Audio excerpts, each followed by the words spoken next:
You're listening to Careers and Cocktails, career talk with a twist, hosted by expert recruiter Renee Frey. Let's get this party started.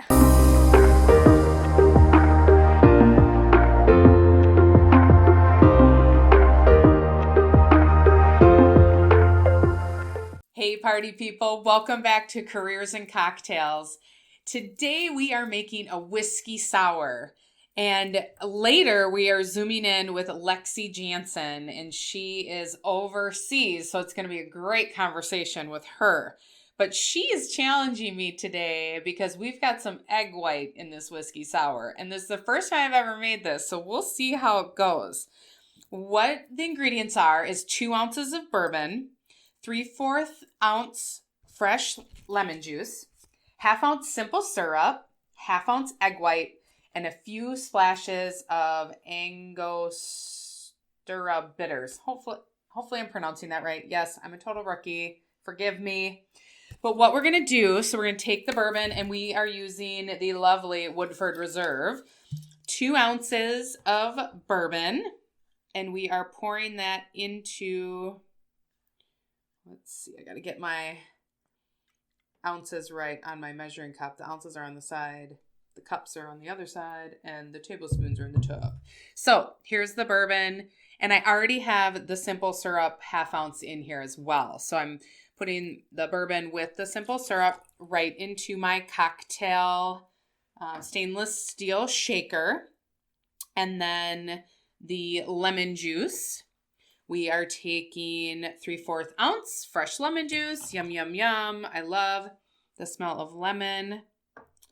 And then egg white. So here we go. Egg white. Let's do this. Let's see. We will crack the egg. And I'm just doing it the sloppy method way by just taking the egg white out. My separation. Oh, egg white went in my glass. That's fine because I'm going to be drinking it with egg white. And then we need 1/2 ounce of egg white.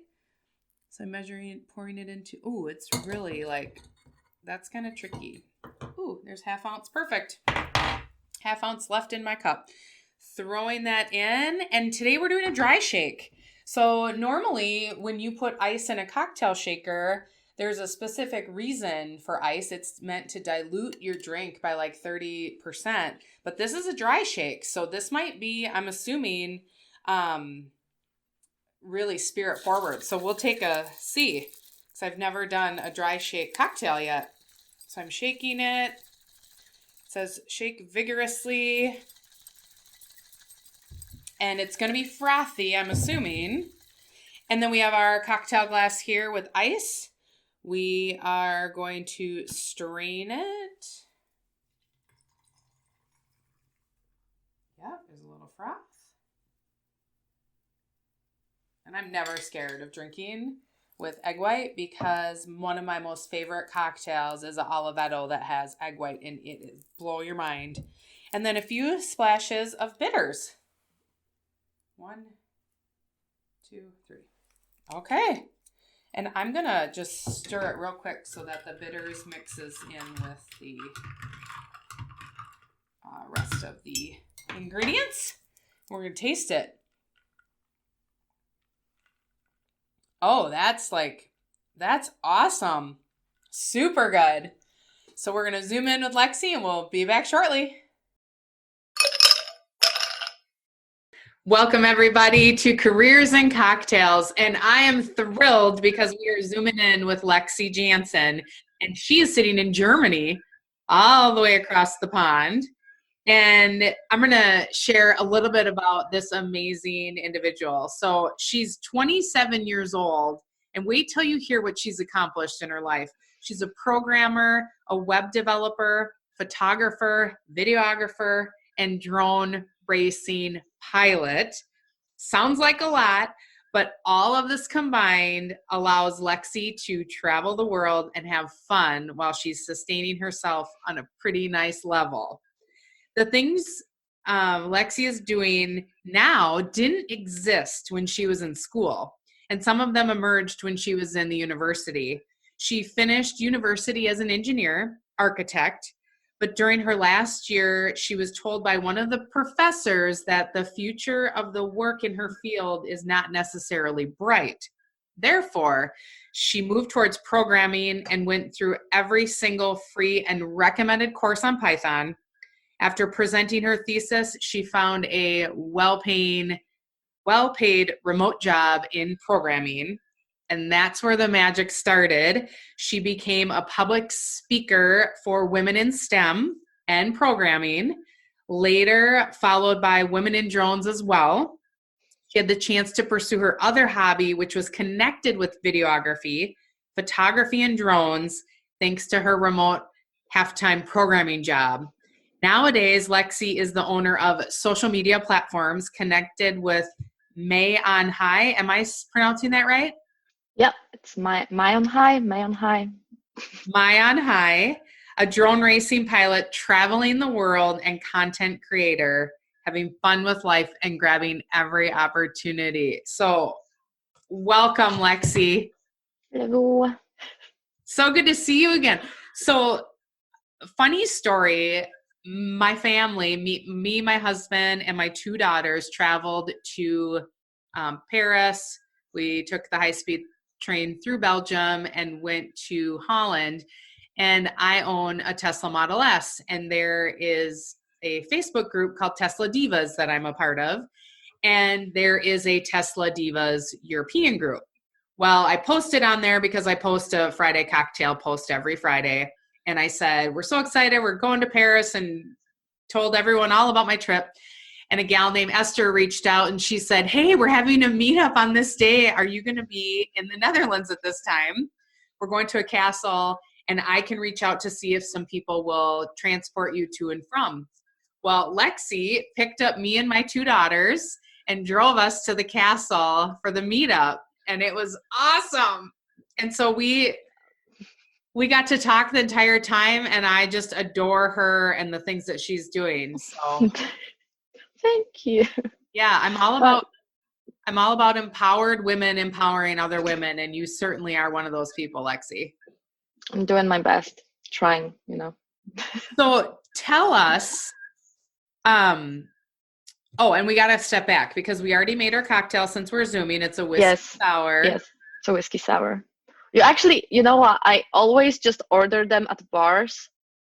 I've never made one, so now you made me make one, and it's kind of good. So I have alcoholic problem right now. Well, tell me, yours looks frothier than mine. So did you put the egg white on top? No, I actually just mixed it all and put it into a blender. Oh, a blender.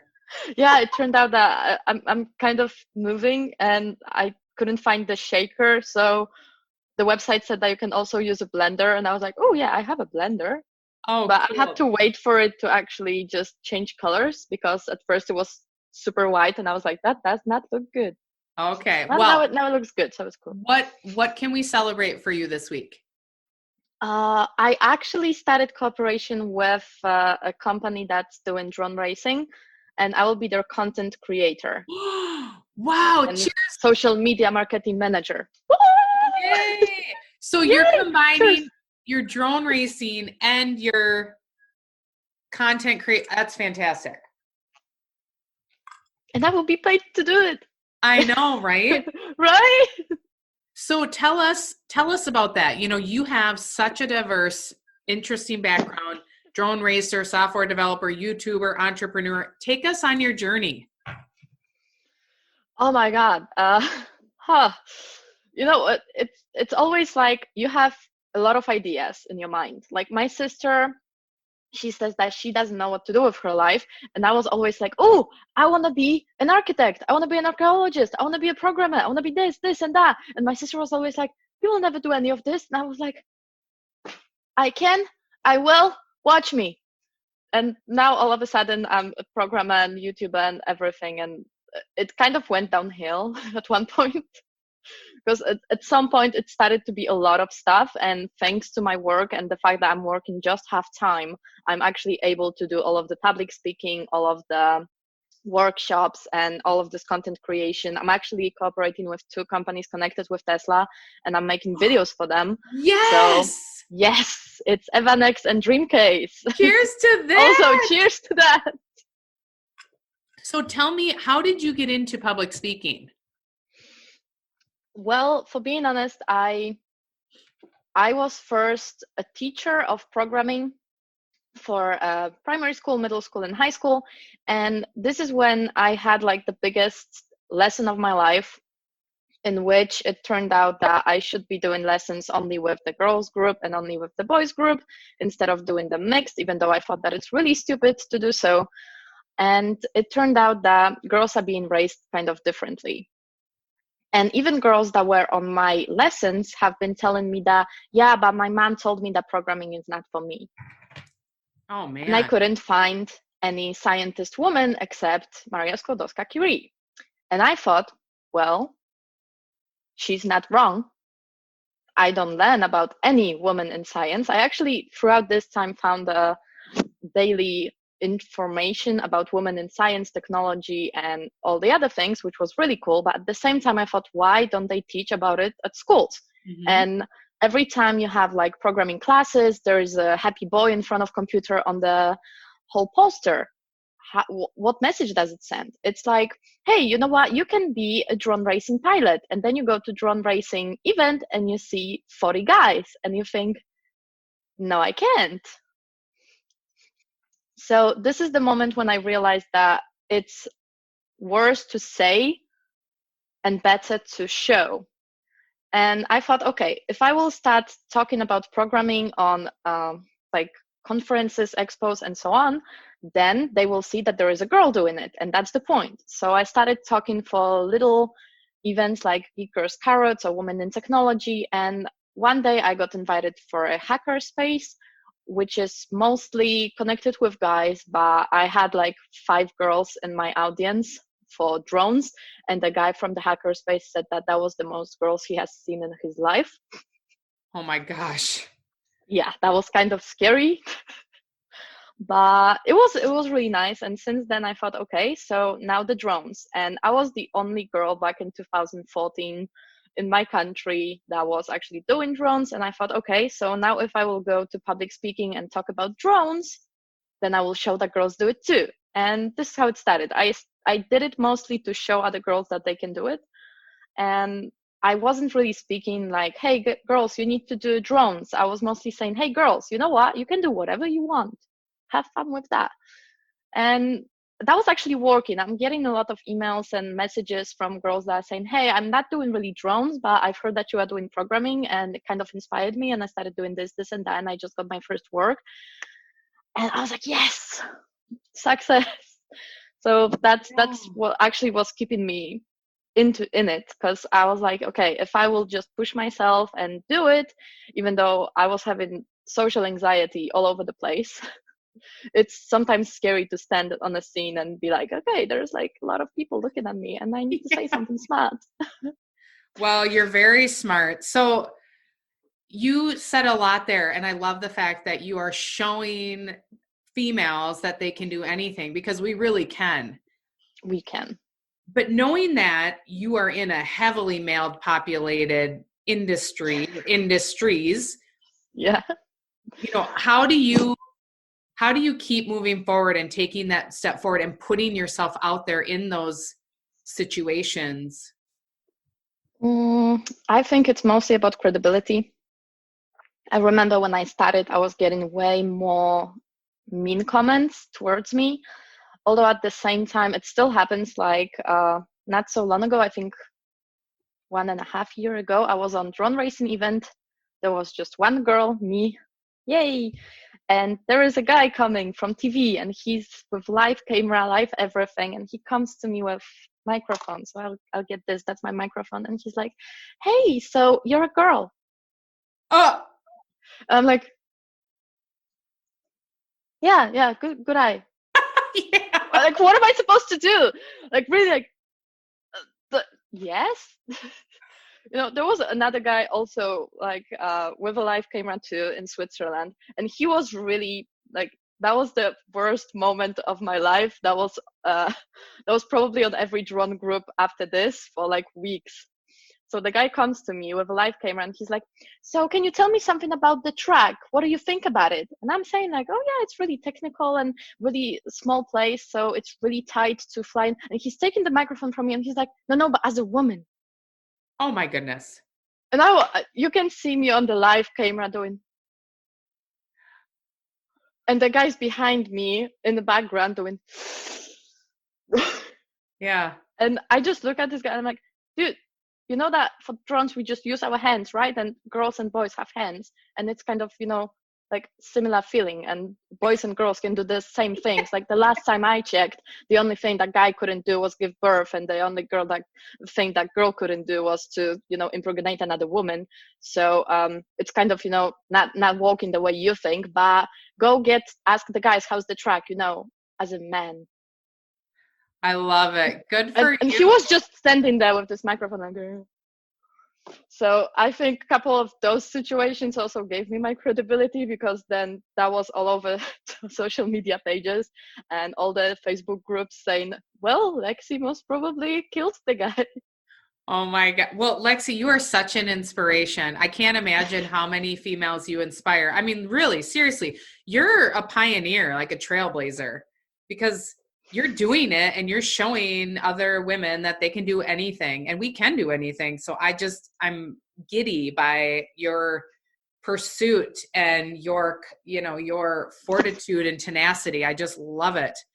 So how do you have any tips for women who are in a male populated industry on like tips and tricks when people say comments or anything, any advice? Any advice? Whenever someone tells you that you can't do something because you're a girl, or actually it fits to everyone. If you cannot do it because you're too old, you cannot do it because you're too young, you cannot do it because you're a man, a girl, or whatever. I will, watch me. Just make them watch, because everyone it's a truth. Like everyone who comments on you did less than you, and everyone who did more than you will never comment but will support. So everyone who gives you really mean comments, they can go and suck your keyboard or mouse or propeller or whatever. Like for real. Just don't let others ruin your day. 99% of people are awesome. 1% is always ruin it for everyone, but oh well, you're gonna succeed, you're gonna be awesome, and they're gonna watch, and that's the only thing that they can do. Just remember this. And if it's bad, just go to some female groups of programming Tesla divas or drone racing groups for women, which also exist, and just go there and be like, hey girls, someone told me something really mean, and just let it go. Yeah. So constant support. Surround yourself with like-minded people to support you during those, those frustrating situations. So it always happens. Well, and it's kind of funny because you brought up age. When you and I met, you even said I look really young for my age. So being a female and looking young, you really have to set your credibility. So how do you combat that portion too, like looking super young? Oh, I actually was struggling with it a lot, but it was one situation in my life, and it's kind of funny. I was waiting for a meeting with a client, and I tried to look as professional as possible. Like you cannot imagine. I was having really neutral makeup. I was having my hair up. I was having, all the professional clothes and everything. And I was sitting there and thinking, okay, I can do it. And then the guy comes to me and he asks me if my mom knows that I'm here. Oh. And I'm just sitting there like, no, I'm waiting for Mr. John Smith, And he's like, oh, I'm Mr. John Smith. And I'm like, yeah, we have a meeting like in 5 minutes. Yeah. So the rest of this meeting was kind of awkward. I bet. Yeah. So the guy was really feeling bad, and he was not looking me in the eyes the whole meeting. And I was trying to tell him really smart stuff. And I was even saying like, hey, I'm here. Hey. please, like, give me some kind of support here, communication.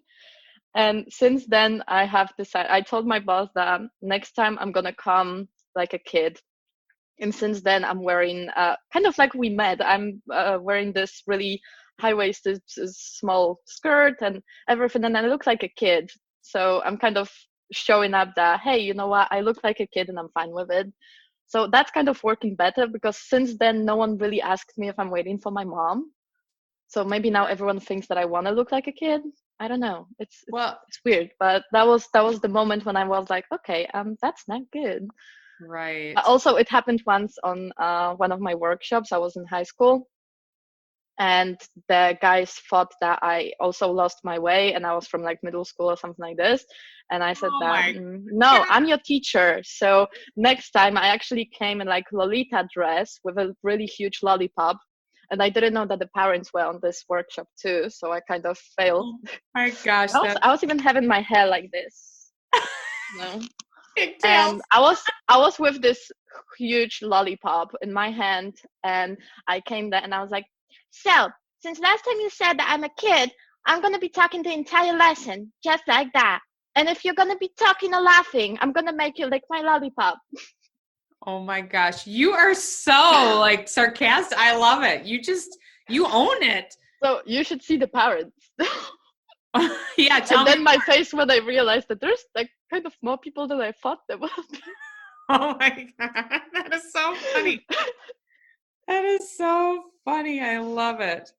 Yeah, so I'm mostly trying to make a joke out of it. I'm not trying to, be mad, because it's nonsense to be mad. You will just overthink it and think like, oh, I could say this and that. And in the meantime, I was just like, you know what? I'm gonna just grab a really big lollipop. It's gonna be funny. So since then, no one really.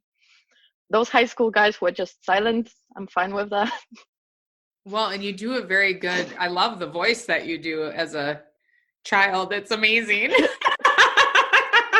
Yeah, when some people piss me off, I'm really using this voice. I love it. I love it. So, Lexie, tell us about your biggest failure and how you overcame it. My biggest failure. Oh my God. I don't know. I don't know what's my biggest failure. That's so hard. It's a really hard question. What's my biggest failure? How about a time you made a mistake or misstepped, and how did you get through it? Oh, okay. For the last couple of months, I was trying to repair a code, and I was telling my boss that I'm just repairing the code. I'm looking through it, and it was a collaboration project. So I was thinking that it's all fault of my colleague because he's bad with coding. Has to be it, because my code is amazing. And it took me really like 3 months to get to the point when it turned out that it was no one's fault. It was on the server, and it was actually my boss's fault. And I couldn't tell him that, hey, you know what, it's your fault. But I just made a mistake kind of inside of the server, not leaving my trace there. So I repaired this and then added something bad to my code. And I was like, okay, yeah, no, that's fine. That's okay now. It's fine. It's all okay. And then I, of course, my boss was so happy that I was the one who found the bug. Oh, funny. That's funny. So that's the recent one. That happened like 2 weeks ago. You're like every boss's dream because you're making them look really good. Well, I thought that it would be really bad to tell him that, hey, you know what? It's actually your fault. And you just wasted 3 months of my life. Oh my gosh. Right. Well, right? Awesome. So you are very confident. Well, you appear very confident to me. And Take it till you make it. Okay. Tell us more about that. Like, how have you grown in that area? I was actually super afraid of public speaking or walking towards people and being the only girl on the event. I was once in Korea. They invited 100 best pilots and I was the only girl. And I was so afraid because, when you're the only girl on the freaking whole event, it's kind of dangerous when everyone starts drinking and then you don't feel kind of well. And then you're like, should I go? Should I stay? Or will they see that I've gone or something? And I actually felt bad and I was having a jet lag and I kind of just sneaked out. And the day later, the guys started telling me what was happening on the party and they were claiming I was still there. And then I realized that no one really cares. I can be whatever I want. No one will even remember. And it's all going to be okay. And if I'm just myself, I don't have to pretend to be anyone, then it's all going to be fine. And I can stand on the stage. And sometimes, like, it happened also once in Switzerland when I was having video 1, video 2, and video 3, and they started with video 2. And then, I mean, it couldn't be any easier, but okay. And I was just standing on the stage waiting. It was really awkward. And I started talking to people about how I hate uncomfortable shoes such as high heels. And it kind of got me through those 10 minutes when they got to figure out about video 1. Sure. And I was just talking and talking and talking, and then people came to me and said that, well, you know what, normally people just stand there and feel awkward, and you started talking about the weirdest stuff possible, so I really appreciated that. That's and awesome. Since then I just started to be like, okay, so people like me the way I am. Absolutely. Okay, let's go with it. Yeah, that's So great. we usually think that we have to be someone else, we have to be professional or something like this, and at the end of the day, people like watching other people, and we can be ourselves. And it took me a while. It took me like 2 years to actually realize it. But once it clicked in me, I just was like, okay, so that's how I am now. I can just be myself. It's all good. It's all fine. Good. Absolutely. But that's a huge thing for you to realize at your age. I mean, most people don't come into that until their mid 40s, really. So how do you keep putting yourself out there, even though inside you're scared, you're nervous? Like, do you have any self-talk things that you do, or power? Well, my self-talk is mostly, you're not doing this for yourself, you're doing this for others. And I'm mostly thinking about the fact that I was never given a chance to go and see women in technology or anything like this. I was kind of in arguments with my teachers who said that you need to bake a cake because you're a girl and the guys are doing models. And I was like, no, I want to do models. And I was never given a chance. Like, people say that, oh, it's not like that, you can do whatever you want. And it's like, no, even at school, they wanted me to get a cake. And I was actually at principal's office because I wanted to do models. I mean, come on, there should be a better reason. Right. And I was lucky enough that my dad was actually allowing me to do whatever I wanted. I wanted a car, cool, get a car. You wanted a doll, get a doll. And I was combining all of those things. I was never told that I cannot do something because I'm a girl, unless in school. Duh. And I was never given a chance to go to programming classes or do any other things that was considered not girly enough. So I think that I'm not doing it for myself. I'm not doing it for any type of, I don't know, money or fame or whatever. I'm just doing it to show others that they can do whatever they want, not only women, but also men. And whatever they want to do, just do it. And I'm just a messenger. I don't know. I love it. I absolutely love it, Lexie. And going back to what you said about when you were kind of improvising at the beginning, when they were adjusting your videos, it's true. Oh, People God. just love it when you're real and you show your vulnerability. And if everyone could show up and be themselves, gosh, wouldn't the world be a better place? It would be a funny place, because I was keeping it until the end. After I finished my talk, I just took off the shoes on the stage and went barefoot. I love it. That's awesome. I said, but now I'm off my shoes. Thanks. Bye. Okay. So if you encounter a female who is just petrified of putting herself out there, what's one tip or one action item that she can do to take that first step and get out of her comfort zone? If you're on a stage, find one person that you can look at. Eventually, look at the walls and the wall in front of you. That people will think that you are looking at different people, but you're really looking at the walls. It's also helping. And it's totally okay to tell people that, I'm sorry, I'm a little bit nervous, and take a couple of deep breaths. It's totally okay. And I actually fully appreciate every single speaker that does it. and everyone has it. It's totally fine. Yep. So just remember that if you fail, it's fine. You're going to learn something out of it. If Right. you succeed, it's fine. You learned something, it was fine.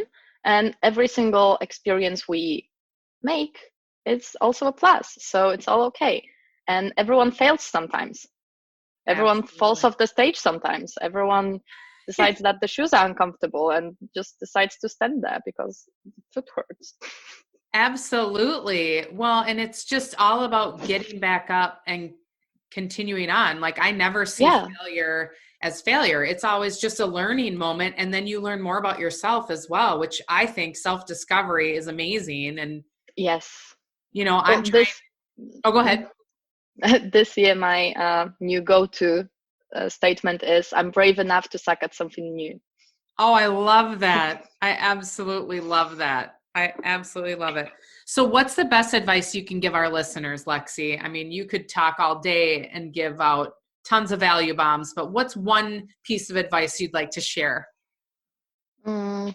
Stay yourself and do what you love. Don't do what people tell you to do. Do what you want to do, because you have just one life. And it's important that you do you. Right. Absolutely. I absolutely love that. Where can everyone find you, Lexie? Oh my God, I'm on Instagram, Facebook, and TikTok actually too, but I'm not posting there. YouTube and everywhere. I'm even on Twitter as My On High. It's MAI on High. Awesome. Or Lexie Janson. You can Google me and you will most probably find all of my social media. Oh yeah, she's got videos and pictures everywhere. Yes. I want to thank you so much for sharing all this valuable information. It's been a pleasure. And thank you for inviting me. Yeah, and I'm so glad we were able to meet. Cheers. Cheers. And you made me learn how to make my favorite drink, so I'm lost now. Perfect. And then when I come back, we can enjoy one in person too. Yeah, I'm totally gonna make you one. Awesome. Awesome. For all of you job seekers who are frustrated and want to love your Mondays, go to careersandcocktails.com to learn out where you can purchase my book, I Hate Mondays. For you hiring leaders who want the secrets in finding the best talent, you can go to the same website to download your free guide. If you have liked this, please rate us on iTunes, hit the bell on YouTube, and share it with all your friends. And until next time, cheers.